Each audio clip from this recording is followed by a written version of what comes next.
Ya, puji Tuhan, Shalom, selamat malam, salam sejahtera buat kita semua. Mohon maaf kalau pada malam hari ini baru kita sempat buatkan video, karena ada beberapa hal yang kami alami dalam keluarga ya. Ya, selamat malam semua. Sebelum kita mendengarkan renungan singkat dalam video ini, kita akan berdoa. Bapa, kami bersyukur kepada Engkau bahwasannya Engkau baik dalam hidup kami.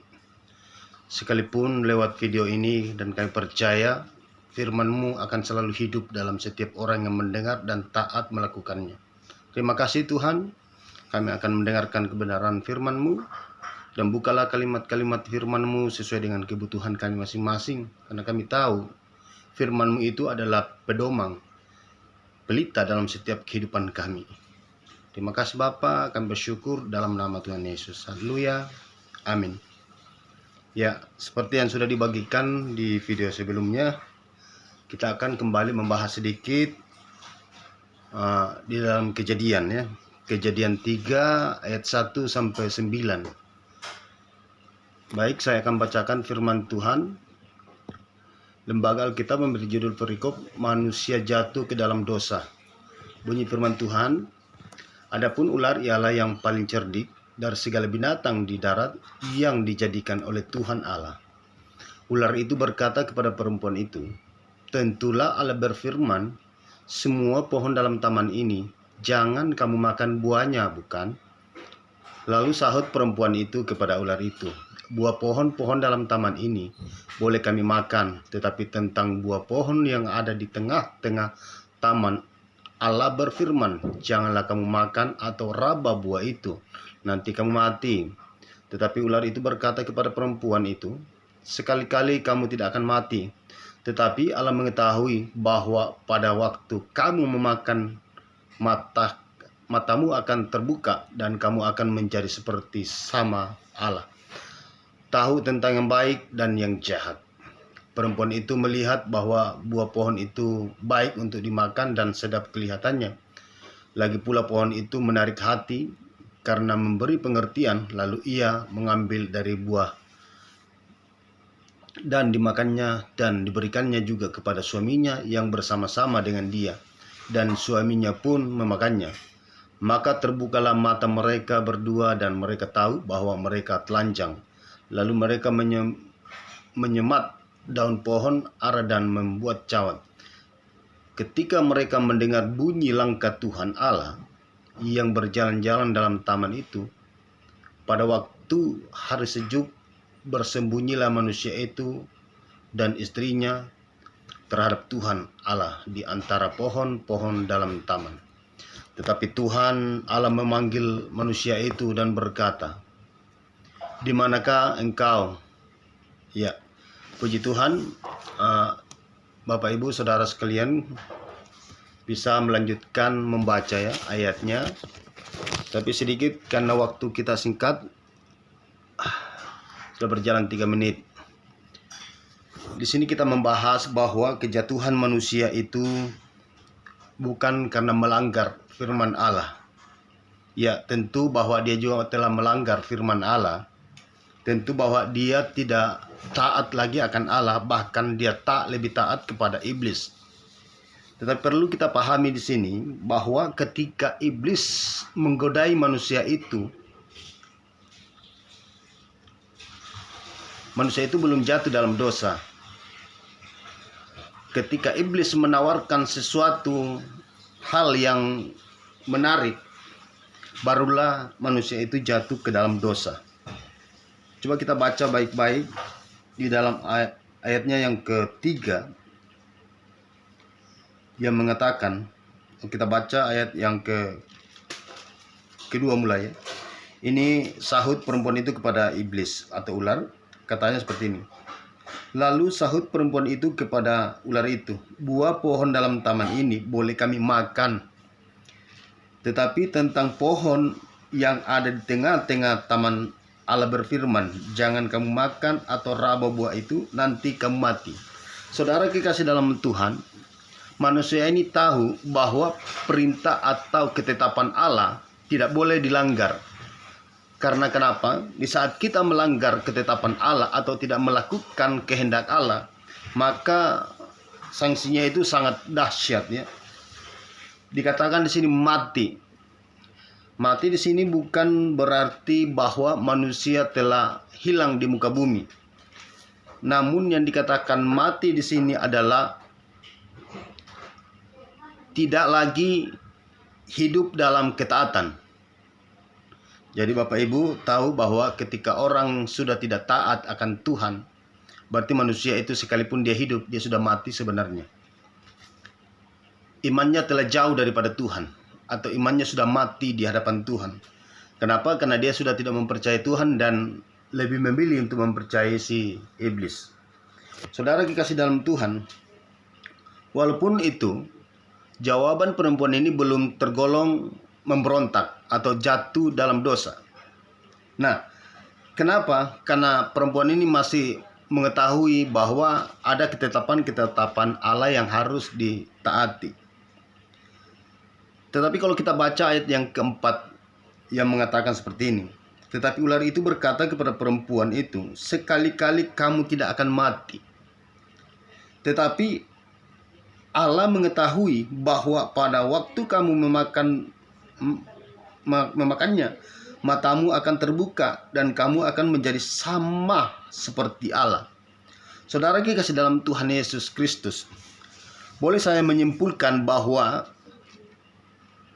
keinginan membuat hati kita menjadi hancur. Keinginan membuat manusia bisa jauh daripada Tuhan. Keinginan bisa juga menjadi pemberontakan yang besar terhadap Tuhan. Oleh sebab itu, yang perlu kita harus jaga bahwa hati-hati dengan keinginan-keinginan hati kita.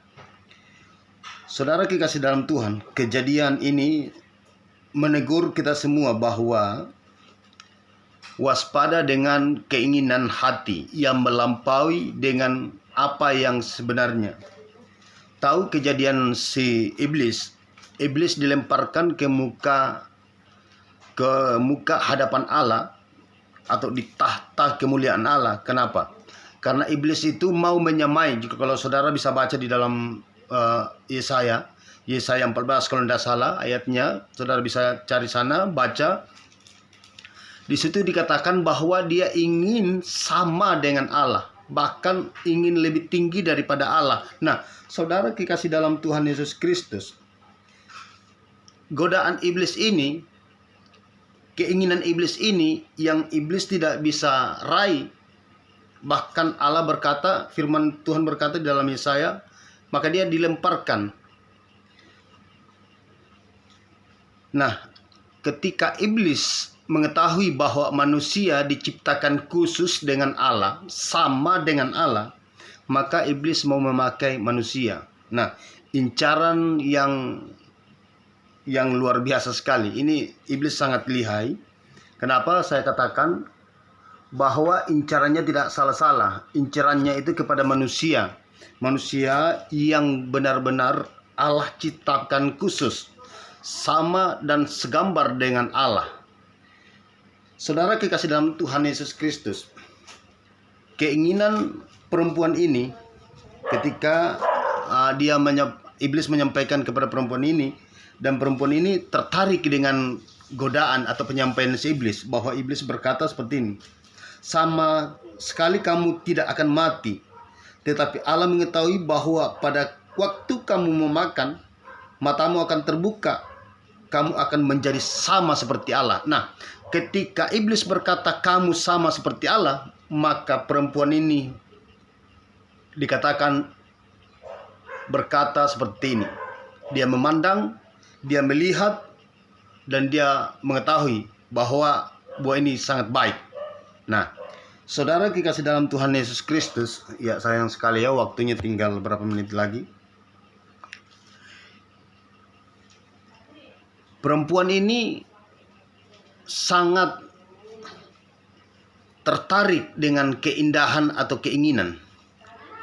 Saudara kekasih dalam Tuhan Yesus Kristus, kalau kita melihat di sini kalau diartikan kata melihat, perempuan melihat itu bahasa aslinya dikatakan ra'ah. Ra'ah artinya ra'ah ini melihat, memperhatikan, memperiksanya, atau datang mengincar. Nah, jadi dan dua di situ dikatakan sedap. Perempuan melihat, sedap kelihatannya. Kalau bahasa aslinya sedap itu seperti ini. Ta'afah. Ta'afah ya. Ta'afah itu ya diartikan lezat, diinginkan, atau nafsu hati, atau keinginan. Ya, saudara kekasih dalam Tuhan, 3 hal penting yang perlu kita perhatikan dengan baik-baik dalam ayat ini, bahwa pandangan perempuan ini sangat sangat luar biasa. Dia ingin lebih baik daripada apa yang Tuhan berikan. Bukankah Tuhan sudah berfirman semuanya boleh kamu makan? Apa yang ada dalam ini engkau kelola dengan baik. Semua yang baik diberikan. Bahkan dikatakan bahwa Adam tidak menjumpai yang sepadan dengan dia. Allah memberikan lagi perempuan pendampingnya. Jadi semuanya baik. Tetapi manusia ini ingin lebih baik. Apa yang baik yang Tuhan sudah berikan. Saudara kekasih dalam Tuhan Yesus Kristus, sebelum kita menutup video ini, mari renungkan. Apakah kita juga ingin lebih baik daripada Allah? Allah sudah memberikan yang terbaik dalam setiap kehidupan kita. Apapun musibah yang menimpa hidup kita, percayalah, Tuhan sudah memberikan yang terbaik. Jangan ingin jauh lebih baik daripada Tuhan. Apakah kita lebih hebat daripada Tuhan? Apakah kita lebih baik daripada Tuhan? Saudara kekasih dalam Tuhan Yesus Kristus, camkanlah bahwa apa yang kita jalani saat ini adalah yang terbaik daripada Tuhan. Ya, mungkin sampai di sini video singkat kita. Kiranya bisa menjadi berkat. Doakan minggu depan kalau Tuhan kehendaki kita akan berjumpa kembali di Talondo dan juga di Kondoruba. Ya. Tuhan Yesus memberkati. Shalom.